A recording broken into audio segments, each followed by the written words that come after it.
नमस्कार, म मोहित श्रेष्ठ।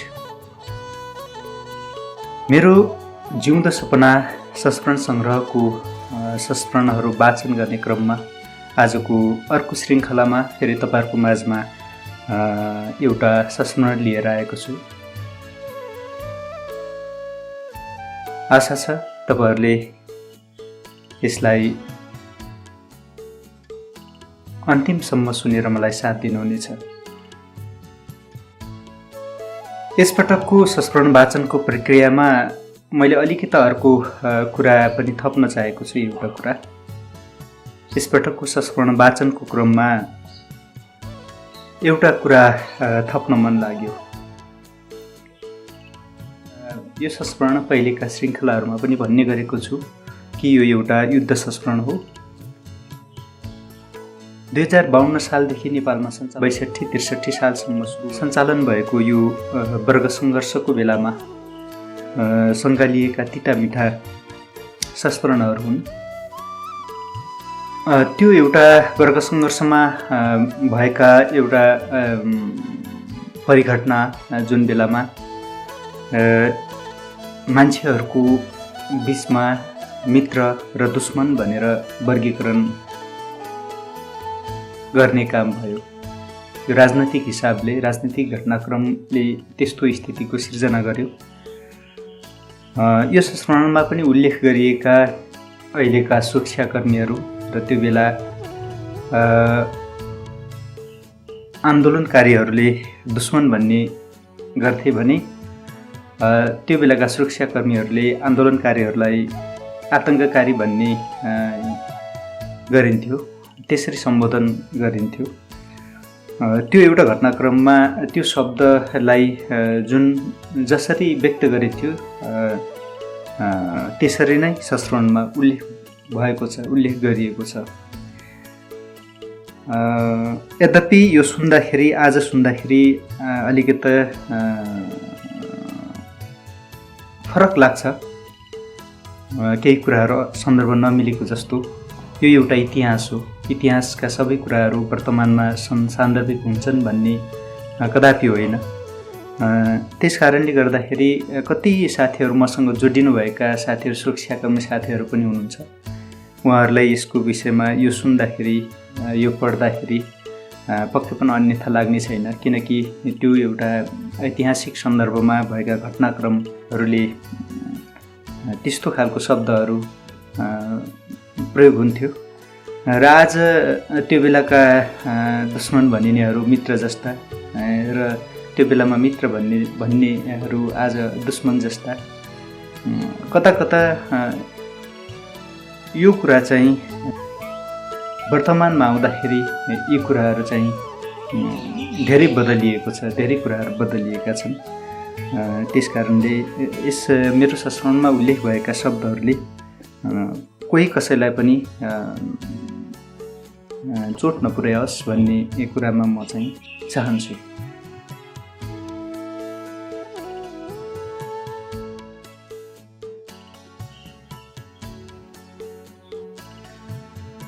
आजको संस्मरणको शीर्षक राखेको छु मैले सम्झेर आफ्नै आमालाई।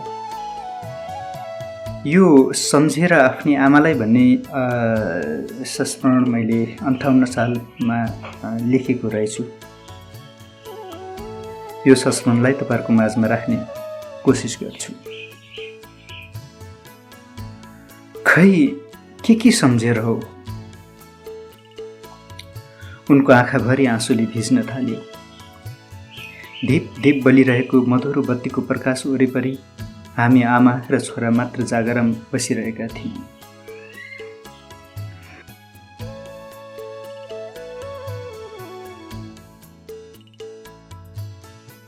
मुस्किलले म आमाको आँखा चिहाइरहेछु। मन थाम्न नसकी उनले नदेख्ने गरी मैले पनि आँसु सप्प पुस्न थालेँ। उनी मेरी आमा हुन्, मलाई जन्म दिने आमा, जसले जीवन र मृत्युको दोसाँधमा मलाई 9 महिना कुखमा राखिन् र प्रसव वेदना भोगेर यस धरतीमा जन्म दिइन्। कस्तो सपना थियो होला उनको। यो त उनी जन्म दिने आमालाई मात्र थाहा हुन्छ। त्यसैले मेरी आमा मेरो भविष्य र मेरो सुन्दर सपनाको विषयमा कुरा गर्दा गर्दै रुन थालिन्। रात निकै छिप्पिसकेको थियो। बाहिर अँध्यारो र सुनसान थियो।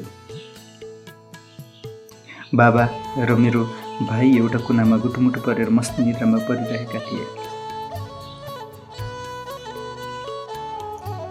दिदीहरूको विवाह भइसक्यो। घर सुनो सुनो लागिरहेछ। अब हामी 2 भाइ मात्र छौँ घरमा। बाबा र आमाको चिन्ता थियो यो गरिबीबाट कसरी मुक्त हुने। त्यो एउटै उपाय छ, जागिर खाने, पुलिस, सेना, विदेशी लाउरीमा भर्ती हुने। त्यति पनि नभए विदेशमा कमाइ गर्न जाने। सानो छँदा मेरा दिदीहरूको सपना थियो रे, पढाएर डाक्टर या ब्रिटिस आर्मी बनाउने। आखिर यो सब अभावको जिन्दगीले देखेको गुलियो सपना थियो। सपना नै हो। एउटा झुत्रे गरिबको लागि ती सब कल्पनामा मात्र सीमित बन्दै गए। यी सपना हुन् जुन सपना मेरो प्रत्येक पाइलाबाट टाढा टाढा भागिरहेको थियो। आमा, म यो देशको भाग्य निर्माण गर्न केही गर्न चाहन्छु। यदि यो चिन्ता हामीभन्दा पहिले नै हाम्रा पुर्खाहरूले गरिदिएको भए आजको हाम्रो पुस्ताले यस्तो दुर्दशा भोग्नु पर्ने थिएन। आमा, यस्तो दुःख पीडा झेल्नु पर्ने थिएन हामीले। अब पनि हामी चुप लागेर बस्ने हो भने अबका पछिल्ला पुस्ताले रगत र पसिनाको आहालमा जिउनु पर्नेछ जीवन। र त्यति बेला हामीलाई धिक्कार्नेछन् उनीहरू। त्यसैले आमा, पुस्तौँ पुस्तासम्म अत्याचार, शोषण, दमनको शिकार भइरहनुभन्दा मर्नु परे पनि हाम्रै पुस्ताले यो चलनको अन्त्य गर्न एउटा युद्ध छेडोस्। म त्यही युद्धको पर्खाइमा छु आमा। म एकछिन चुपचाप रोकिएँ। मेरो आदर्श र बाटोमा म कति पनि विचलित भएको थिएन। तर आमाको भक्कानिएको आवाजले म निकै बेरसम्म स्तब्ध भएको थिएँ। एउटा अभावले ग्रसित जीवनका कति आशा र इच्छाहरू हुँदा जब साँझ र बिहान छाक टार्न गाह्रो पर्छ, बैंकको र साहुको ऋणले थला परेका मेरा बाबा आमा झगडा थाल्नुहुन्छ। त्यही ऋणको बोझले थला पर्ने गरी निर्घात कुटिरहेछ अझैसम्म पनि। म एक गाँस रोटी खान्छु, तर त्यो कसरी जोरजाम गरिन्छ। फेरि फर्केर सम्झन्छु विदेशतिर हिँड्नु कि। म निकै दोधारमा फसेको थिएँ। म फेरि सोच्न थाल्छु, यसरी मेरो भाग्य र देशको भविष्य सुन्दर बन्न सक्दैन। म यो देशको चलन फेर्न देश बिउझाउने अभियानमा हिँड्नै पर्छ। हो, मैले त्यसो गर्नै पर्छ। म सोच्दा सोच्दै थकित भइसकेको थिएँ। हामी निकै बेरसम्म चुपचाप बसिरह्यौँ। आमाको सुक्क आवाजले मेरो मनलाई निकै बेरसम्म झस्काइरह्यो। फेरि पनि मेरो एक्लो प्रयासले यी आँसुका थोपालाई पुस्न कदापि सक्दैन थिएँ। किनकि अभाव र गरिबीको आँसु निरन्तर बगिरहेछ कर्णाली बनेर। म केही सोचिरहेको थिएँ। त्यो मौनतालाई भङ्ग गर्दै आमाका निराश आँखाहरूले मलाई पछ्याउन थाले। अभावमा केही खोजिरहेछन्, दुःखमा साथ खोजिरहेछन्। उनको हेराइले मुटुभित्र भक्कान छुटेर फेरि धमिलिन थाल्यो नयनका पर्दाहरू। त्यसो भए तँलाई हाम्रो केही चिन्ता छैन हैन? त कसरी बाँच्छस्? आफ्नो खुट्टामा आफू उभिन सक्नुपर्छ। हामी मरे तिमीहरूको के हाल होला? अरू सङ्घ साथीहरू कस्तो पैसा कमाउने ध्याउन्नमा छन्।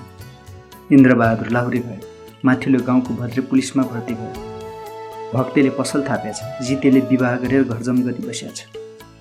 होइन विवाह गरेर नाति नातिना बनाइदिए पनि त मर्ने बेला देखेर मर्न पाइन्थ्यो। मेरी आमाको वचनले म झस्किएँ।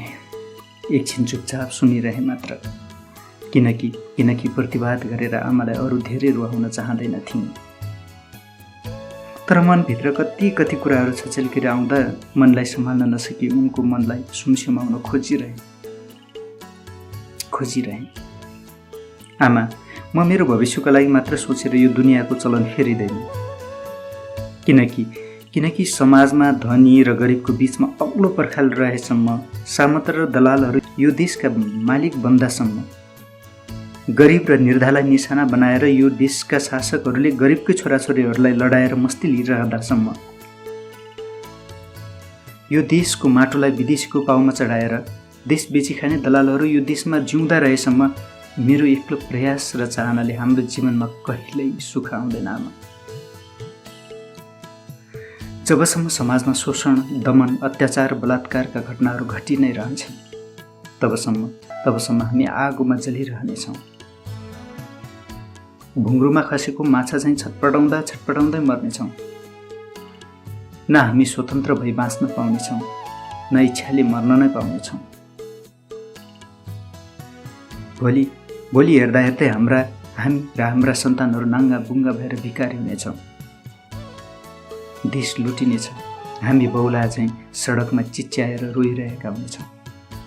हेर्दा हेर्दै हामीमा चोटमाथि चोट बर्सिनेछ अनि सहन नसकी आपसमा अङ्कमार गरेर रोइरहेका हुनेछौँ। बस यो जमानाको फटाराजमा यस्तै भोग्नु पर्नेछ सबैले। हामी आफ्नो आँगनमा भिखारी बनेर रोइरहेका हुनेछौँ। धनीहरू मोटाउँदै जानेछ, उनको आँगनमा कुल्चन पाउने छैन।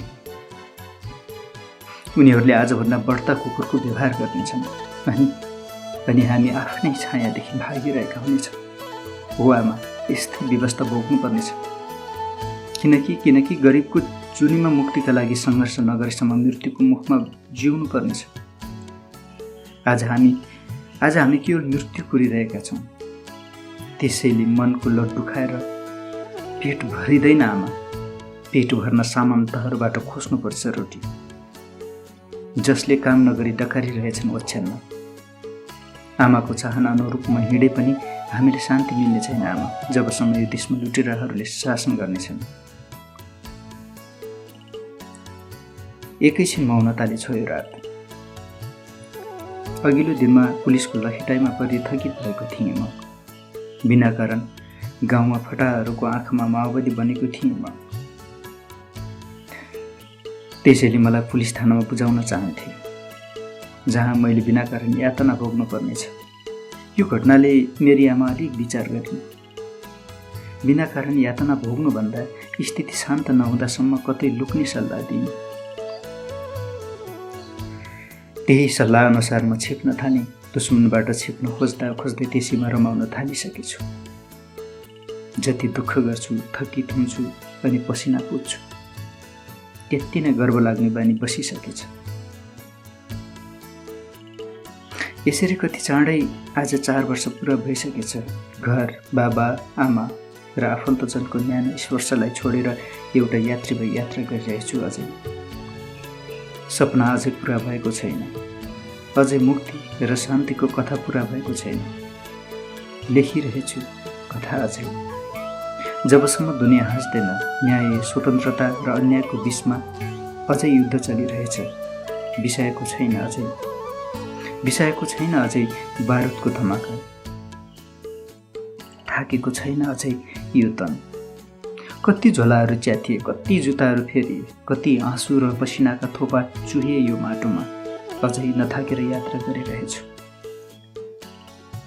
कति सङ्गीहरू बाटो बिराए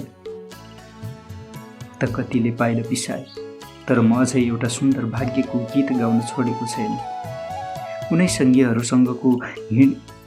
सङ्गीहरूसँग हिँडिरहेछु, जसले यो माटोमा चुहेको आँसु, रगत र पसिनालाई बिर्सेका छैन।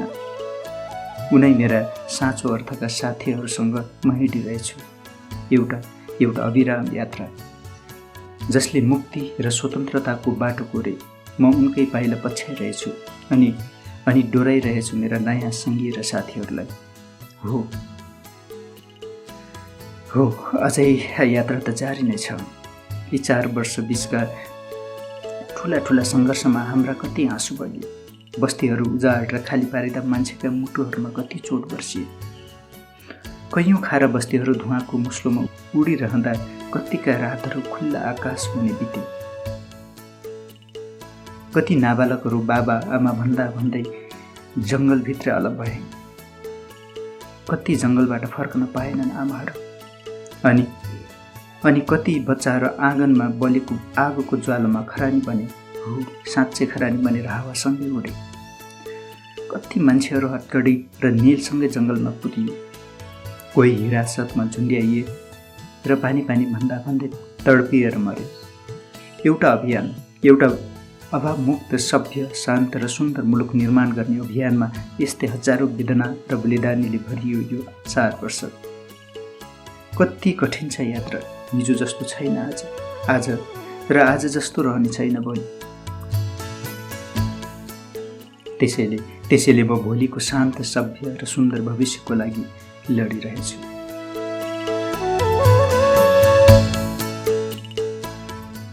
धन्यवाद।